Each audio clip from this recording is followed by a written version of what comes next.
Mga Lods, magandang araw sa inyo. So, naalala nyo pa ba yung mga videos na nag-trending about sa story ng buhay ko na ipinalabas doon sa may Korean show na Mother Spring Day.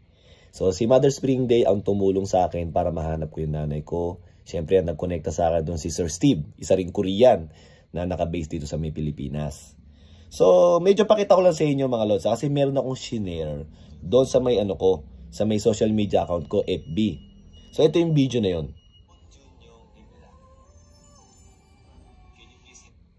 So, actually, medyo kinikilabutan pa rin ako pag naririnig ko yung tugtog na yan. So, itong tugtog na yan, coming from teaser to, bago ipalabas yung mismong episode ng September 29.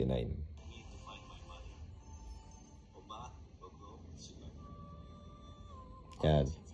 And then, after nyan, mga Lods, so, parang kinukwento nila na nahanap ko yung nanay ko, and then, so, dinugtong na kagad nila to. Okay? So, ito yung nakita kami ng nanay ko, di ba? Yan.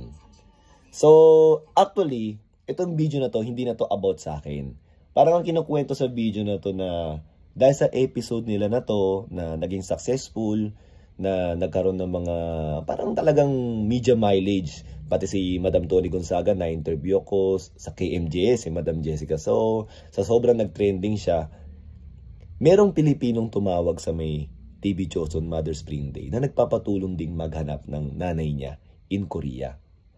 So actually, Lods, after netong ipalabas, mga 3 months siguro, nagkausap ulit kami nung producer. At sinabi niya nga sa akin na merong ganon. Sinend pa niya sa akin yung picture actually.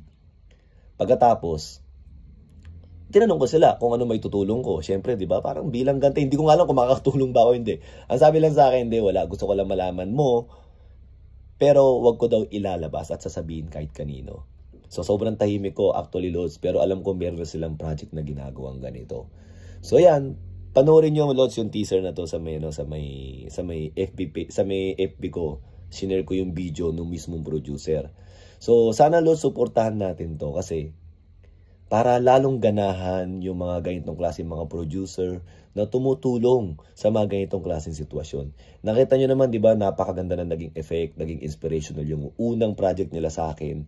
Maraming mga pamilyang nagkabati dahil ako nga daw 30 years na nahanap ko. Kumbaga, wala nang bakit ganito, bakit ganyan, nagkapatawaran ka agad. So maraming naging family healing at marami rin mga nanganak na mga blessings, di ba? Kagaya ng mga scholarship, yung mga pagtulong ng mga ibang Korean dito sa Pilipinas. So hopefully, Lods, ito suportahan din natin. Ang alam ko, Lods, yung Pinoy na to is coming from Cebu.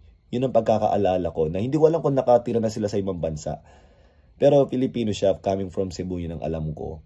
Pagkatapos mga around more or less 40 years yata silang hindi nagkita ng nanay niya. So very heartwarming din yung storya. Wala na akong ganong alam na details. At siguro mas maganda, abangan na lang natin. So ganito, Lods, siguro pwede naman kayong pumunta doon sa may FB ko. Tapos hanapin nyo yung shinare kong video ni Yang Hoon PD. Siya yung producer ng Mother Spring Day. Pwede kayo mag-comment doon sa video na yun. Kahit in English, nakakaintindi siya ng English. Na yung parang magbigay lang tayo ng magandang comment na salamat sa mga ginagawa niyang ganito or mga nakaka-inspire na mga message sa kanya. Actually, Lods, ang Mother Spring Day, hindi talaga made yung show na yan para sa ganitong klaseng show. Made yung show na yan para doon sa mga Korean mothers na mga merong health problems.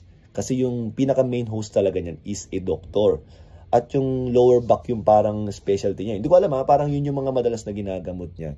And binigyan din nila yung nanay ko ng ganun actually. So, special episodes tong ginagawa nila ng paghahanap ng nanay. Yung nga yung nangyari nga sa akin. Actually, tinanong ko sila kung meron na unang ganyan. Para may nabanggit sila. Hindi ko lang alam kung naging parang ganun ka-trending din nung kagaya nung nangyari sa akin. Okay? But siguro very timely yun. Meron plano talaga ang Diyos sa lahat.